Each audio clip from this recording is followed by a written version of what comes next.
नमस्कार दोस्तों। मेरा नाम डॉक्टर गंगाजल कासनिया है। अपनी पहले कोरोना पे एक दो बार बात हो चुकी है। तो अल्टीमेटली अभी थोड़ा जो ज्वलंत मुद्दा चल रहा है, जो किसान आंदोलन को लेके, उसके बारे में थोड़ा सी दो शब्द बोलना चाहता हूँ। खासकर क्योंकि मैं खुद एक किसान फैमिली से आता हूँ। मैं हालांकि डॉक्टर हूँ, अमेरिका में हूँ, लेकिन मेरे घर वाले अभी भी खेती करते हैं। गरसाना के पास में एक छोटे सी गाँव में रहते हैं। और मेरे मैक्सिमम फैमिली मेम्बर्स जो हैं, चाचा ताऊ सब, वो भी खेती करते हैं, और रिश्तेदार भी सारे। मतलब घरों में है बच्चे जो नौकरी करते हैं, लेकिन जो मेन किसान फैमिली से ही हैं सब लोग।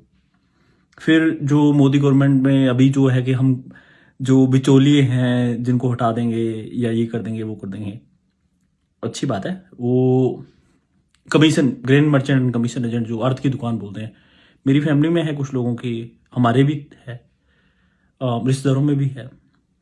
तो अल्टीमेटली कुछ दो तीन चीज़ें जो बहुत ही इम्पोर्टेंट मुझे लगी, जो मैं आप लोगों से शेयर करना चाहता हूँ। एक तो कि किसानों को दिक्कत है क्या, जो मुझे लगा, और जितना मुझे मतलब एक किसान फैमिली से आते हुए समझ में आता है, वो है कि मेन तो समस्या मुझे जो लगी वो है एमएसपी से।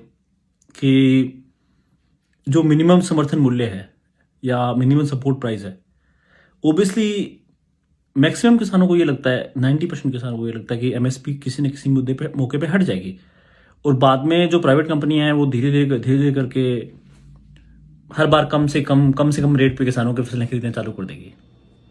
वो सही बात है, वो एक जेन्युइन जो दिक्कत है या जेन्युइन डरने का कारण है।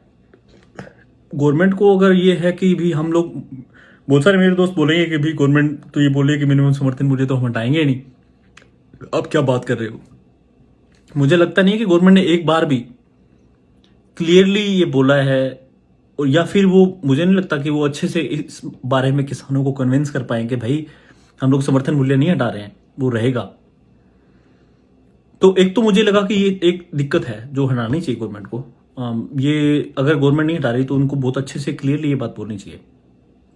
दूसरी बात जो मुझे लगी, जो मेरे भाई बंधु जो किसान परिवार से नहीं आते, उनके लिए मैं बता दूं कि मिनिमम समर्थन मूल्य का मतलब ये है कि भी भाई मैं अगर फसल बोता हूँ, बीज खरीद के, उसके बाद में उसमें पानी लगाता हूँ, उस पर कीटनाशक डालता हूँ, फसल को काटता हूँ, उस फसल को वहां से बिल्कुल कर निकाल के सब कुछ करके रेडी करके जब मैं मार्केट में बेचने आता हूँ, तब तक मान लो कि 5 एकड़ जमीन में सब कुछ करने का, एक उदाहरण के तौर पे बता रहा हूं मैं, वो हो सकता है कर दो, मान लो 2,000 रुपए लगते हो, तो मैं सिर्फ, गवर्नमेंट मुझे 2,500 या 3,000 रुपए, 2,500 या 3,000 रुपए दे दें वापिस, या कम से कम उतना तो मिनिमम मेरी फसल खरीदें, ताकि मैंने जो सब कुछ लगाया है वो तो मेरा रहे। तो किसान कोई अमीर बनने के लिए वो पैसे नहीं मांग रहा है। तो एमएसपी बहुत इंपॉर्टेंट है किसानों के लिए, तो गवर्नमेंट को हमसे वो चीज़ बहुत क्लियर, अच्छे से क्लियर करनी चाहिए। दूसरी बात ये है कि मान लो, मैं समझता हूं कि भी ओवरऑल बिल अच्छा है, इसमें कोई बुराई नहीं है। आज मान लो पंजाब में एक किसान है, वो फसल बेचने जाता है, तो उसको 2% आड़ती का टैक्स देना पड़ता है, उसको 1.5 से 2% मंडी टैक्स देना पड़ता है, उसको 1.5 से 2% गवर्नमेंट को टैक्स देना पड़ता है। तो 100 रुपए पे 6 रुपए किसान दे के उसके बाद अपनी फसल बेचता है। कॉन्ट्रैक्ट फार्मिंग से मान लो लोग आते हैं, वो आके फसल आपकी खरीदते हैं, वो अच्छी बात है, उसमें कोई बुरी बात नहीं है। वो आप किसी को कुछ देना नहीं है, डायरेक्ट आपकी फसल जाएगी। और हो सकता है कि भी अपन जो इतने सालों में जो 8-10 फसलें हमेशा बीजते आए हैं, नरमा बीजते हैं, कपास बीजते हैं, सरसों बीजते हैं, गेहूं बीजते हैं, राइस बीजते हैं, मूंगी, चने, कुल मिला के जो दालें वाले मिला के सब कुछ मिला के अपन 10-12 फसलों से ज्यादा नहीं बीजते। ठीक है, पंजाब में तो गन्ना है, या मान लो गेहूं है और राइस है, 3 मेन चलते हैं। उसके बाद में मुझे समझ में आता है कि किन्नू और सब सब फसलें, गाजर, किन्नू जो सब्जियां हैं, वो सब अलग चीजें हैं। पर अल्टीमेटली 10 फसलों के अलावा बहुत मुश्किल से अपन फसल बीजते हैं दूसरी। ठीक है, कॉन्ट्रैक्ट फार्मिंग से हो सकता है कि वैरायटी बढ़ जाए, हो सकता है अपना मुनाफा बढ़ जाए, वो सब, उन सब चीजों से दिक्कत नहीं है। मतलब मेन दिक्कत तो एक तो एमएसपी की है, दूसरी मेन दिक्कत ये है कि भाई आप बिल ला रहे हो, लाओ ना यार, कौन मना कर रहा है। चीजों में टाइम लगता है। आप चाहते हो कि भी किसान,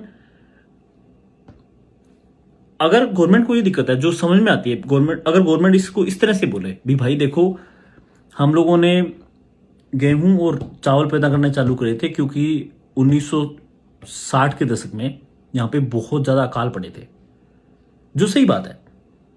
और मतलब उस समय बिहार में, यूपी में, पश्चिम बंगाल में, राजस्थान में दुनिया भर के लोग मरे थे।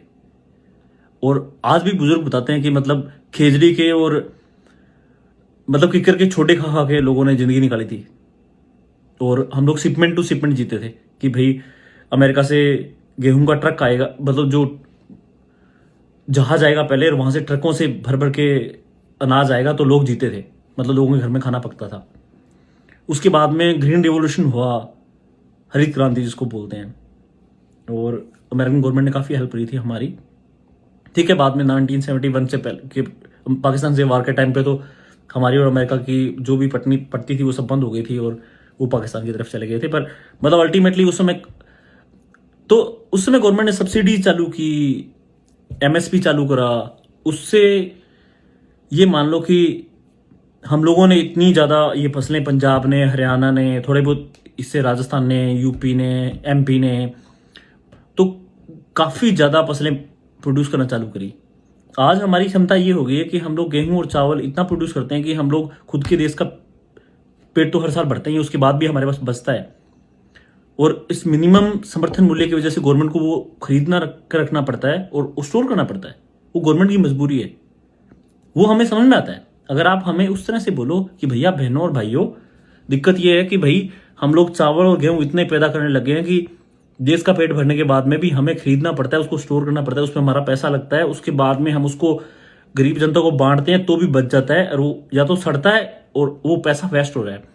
आप उसकी बजाय कुछ ऐसा प्रोड्यूस करना चालू करो, ऐसा कोई उत्पादन करना चालू करो जो हम लोग बाहर के देशों से खरीदते हैं। जैसे कि मान लो हम लोग तेल वाली सारी चीजें खरीदते हैं, एडिबल जो ऑयल है, सोयाबीन, सरसों, मूंगफली, और भी बहुत सारे तेल हैं जो जैसे हम मलेशिया से खरीदते हैं। तो आप अगर आपको उनका उत्पादन बढ़ाना है तो आप ये बोलो ना किसानों को भी। पहली बात तो है कि उन फसलों पे जो मिनिमम समर्थन मूल्य है वो बढ़ा दो, उनकी एमएसपी बढ़ा दो, बाकियों की घटा दो। टाइम दो किसानों को, कम से कम 4-5 साल ढलने का टाइम दो। अपनी बात है वो अच्छे से किसानों तक पहुंचाओ। लठ मार के किसान नहीं मानेंगे। हम लोग गड़साना वाला आंदोलन देख चुके हैं, मैं खुद उसी जगह से आता हूं। उसके बाद में हम लोगों ने जाट आंदोलन देख लिया, गुर्जर आंदोलन देख लिया, वो सब किसान ही है। तो अल्टीमेटली पंजाब, हरियाणा, राजस्थान या किसी भी जगह का किसान है, वो कोई गधा घोड़ा नहीं है कि आप लकड़ी लेके हंकोगे, बोलोगे भाई हम लोग ये लागू कर रहे हैं और वो मान लेगा। आपको अच्छे से सब्सिडीज देके नए जो एमएसपी है वो लाके चीजों को चेंज करना पड़ेगा धीरे धीरे, और किसानों को समझानी पड़ेगी ये बात। हवा में नहीं चलेगा ये, उसके बाद में जाके ये चीजें चेंज होगी।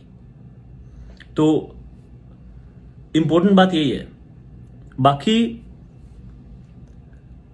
किसान भाइयों के लिए मतलब और मेरी फैमिली के लिए मैं ये बोलूंगा कि ओबियसली मतलब बिल बुरा नहीं है, पर इसमें बहुत सारे संशोधन की डेफिनेटली जरूरत है। तो और दूसरा, कुछ लोग, मुझे बहुत सारे वीडियोस ऐसे देखने में मिले कि भाई पुलिस वाले को इसने ये मारा, इसने ये कर दिया। तो मैं ये बात बोलना चाहूंगा उन सब भाइयों के लिए कि आपको क्या लगता है कि जो कांस्टेबल और जो पुलिस वाले वहां पे काम कर रहे हैं वो कहां से ऊपर से पड़े हुए हैं? वो भी वही किसानों के परिवारों के हैं, हमारे ही बच्चे हैं। वो किसी तीसरे बंदे को, किसी भी पैसे वाले बंदे को, किसी भी सिस्टम को, उनका बच्चा कभी कांस्टेबल भर्ती नहीं होगा। वो मैक्सिमम वही पंजाब में है तो वो सारे पंजाबी वो भरे पड़े हैं, वहां से अपने वाले हैं तो वो अपने वाले राजस्थान पुलिस में वही भरे पड़े हैं कांस्टेबल। वो कहीं बाहर से नहीं आए और उनको खाना खिला रहे हैं। वो जब मैंने वीडियो देखा तो मतलब बहुत ही इमोशनल और अच्छा लगा मुझे कि यार कम से कम ठीक है, जो है वो है, वो ऊपर वालों को कोई फर्क नहीं पड़ने वाला। कम से कम साथ में तो हो आप लोग, और कम से कम वो चीज समझ रहे हैं। तो भाई अल्टीमेटली इसमें गवर्नमेंट को अच्छे इंसेंटिव्स लाने की जरूरत है। उनको अच्छे से सब्सिडीज और जो एमएसपी दूसरी फसलों पे जो फसल गवर्नमेंट चाहती है उस पर वो लाने की जरूरत है। वो धीरे धीरे इस चीज को चेंज करने की जरूरत है। जब किसान के पास इनफ कंपनियां आएंगी, आपको एमएसपी हटाने की कोई जरूरत नहीं है। अगर आप नहीं हटा रहे तो अच्छी बात है, आप अच्छे से किसानों तक उस चीज को कन्वे करो, उसके बाद में उनको बताओ अच्छे से। उसके बाद में जब कंपनियां आएंगी और किसानों की फसलें बिकने चालू हो जाएगी, तो कमीशन एजेंटों की दुकान अपने आप बंद हो जाएगी। भी हम हमारी जो रिश्तेदारों की आड़त की दुकान बंद करके अपने आगे खेती करना चालू कर देंगे, क्या दिक्कत है? तो चीजें इवेंचुअली अपने आप होंगी। आप डंडा लेके मतलब किसान को नहीं बता सकते। तो इसमें मैं टोटली फार्मर्स के साथ हूं। एक किसान परिवार से आने के हिसाब से मतलब मैं खुद मोदी जी के बहुत सारे फैसलों का बहुत बड़ा भक्त रहा हूं और बहुत मतलब सपोर्टर हूं मैं डेफिनेटली, जो अच्छे फैसले हैं। लेकिन जो बुरे फैसले हैं उनका कोई सपोर्ट नहीं कर सकता मैं, और कम से कम इस बार के लिए तो बिल्कुल नहीं। Thank you.